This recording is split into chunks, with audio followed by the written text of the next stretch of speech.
Assalamualaikum warahmatullahi wabarakatuh. Perkenalkan, nama saya Raja Abrar dengan nomor NPM 213210108. Saya berasal dari Fakultas Teknik, Prodi Teknik Perminyakan, berasal dari kelas B, dan dosen pengampu yaitu Bapak Dr. Asnawi SPD MPD. Ya, pada materi kali ini kita akan bahas PUEBI, yaitu pemakaian huruf, penulisan kata, pemakaian tanda baca, dan penulisan unsur serapan.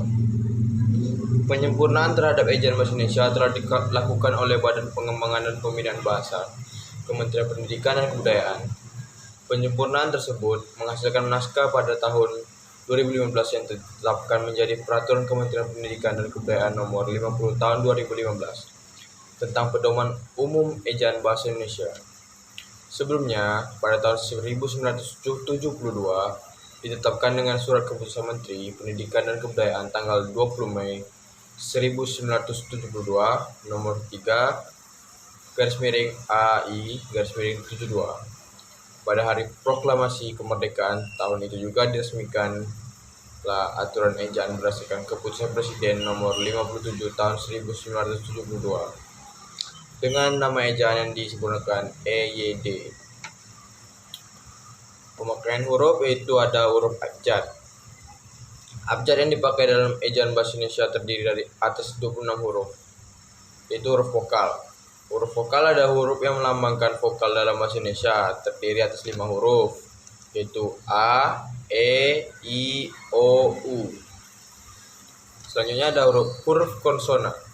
Huruf yang melambangkan konsonan dalam bahasa Indonesia terdiri dari atas 20 huruf, yaitu B, C, D, F, G, H, J, K, L, M, N, P, Q, R, S, T, V, W, X, Y, dan Z. Gabungan huruf konsonan K, H, Ng, dan S, Y masing-masing melambangkan satu bunyi konsonan, yaitu selanjutnya adalah huruf diftong.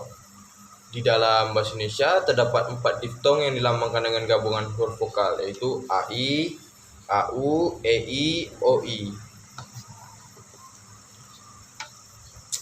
Selanjutnya adalah pemakaian huruf. Yang pertama itu adalah huruf kapital. Huruf kapital dipakai sebagai huruf pertama awalan kalimat. Huruf miring dipakai untuk menuliskan judul buku, nama, majalah, atau nama surat kabar yang dikutip dalam tulisan termasuk dalam daftar pustaka. Huruf tebal dapat dipakai untuk menegaskan bagian-bagian karangan seperti judul buku, bab, atau subbab. Selanjutnya beralih ke pemakaian tanda baca. Pemakaian tanda baca itu salah satunya adalah tanda titik. Tanda titik biasanya dipakai pada akhir kalimat pernyataan. Selanjutnya yaitu temannya tanda titik, yaitu tanda koma. Tanda koma dipakai antara unsur-unsur dalam suatu pemerincian atau pembilangan. Tanda titik koma. Tanda titik koma dapat dipakai sebagai pengganti penghubung untuk memisahkan kalimat setara yang lain di dalam kalimat majemuk. Tanda titik dua. Tanda titik dua dipakai suatu pernyataan lengkap yang diikuti pemerincian atau penjelasan. Tanda hubung atau strip. Tanda hubung dipakai untuk menyambung unsur kata ulang. Selanjutnya adalah tanda pisah atau spasi. Tanda pisah dapat dipakai untuk membatasi penyisipan kata atau kalimat yang memberi penjelasan di luar bangunan kalimat. Selanjutnya yaitu kita masuk ke penulisan kata. Singkatan dan akronim. Singkatan nama orang, gelar, sapaan, jabatan, atau pangkat diikuti dengan tanda titik pada setiap unsur singkatan itu. Angka dan bilangan. Angka Arab atau angka Romawi lazim dipakai sebagai lambang. Contohnya kayak di jam gadang. Penulisan unsur serapan. Berdasarkan taraf integrasinya, unsur serapan dalam bahasa Indonesia dapat dibagi menjadi 2 kelompok besar. Pertama, unsur asing yang belum sepenuhnya terserap ke dalam bahasa Indonesia seperti force majeure, de facto, de jure, dan eksploitasi de ihom par ihom. Kedua, unsur asing yang penulisan dan pengucapannya disesuaikan dengan kaidah bahasa Indonesia. Selanjutnya adalah kita pemakaian tanda baca. Salah satunya adalah tanda kurung. Tanda kurung biasanya dipakai untuk mengapit tambahan atau keterangan penjelasan.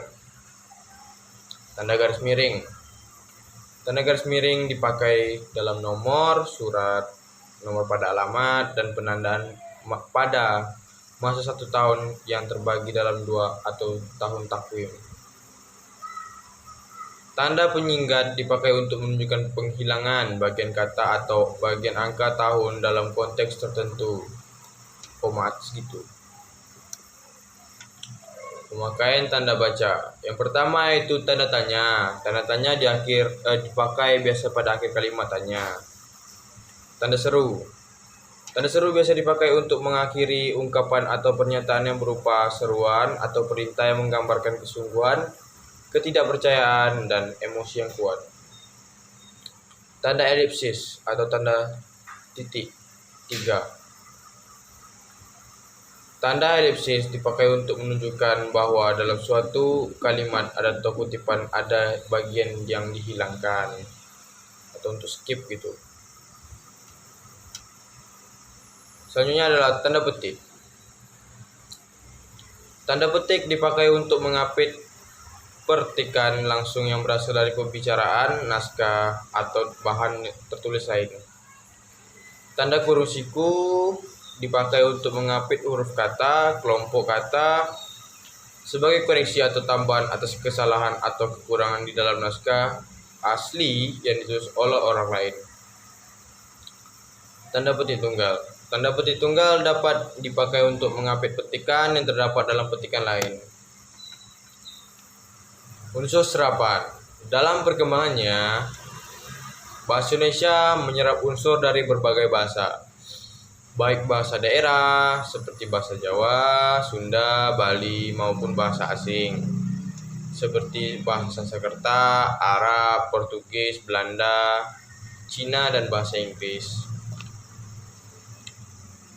Penulisan kata, yaitu kata si dan sang ditulis terpisah dari kata yang mengikutinya. Kata si dan sang ditulis terpisah dari kata yang mengikutinya.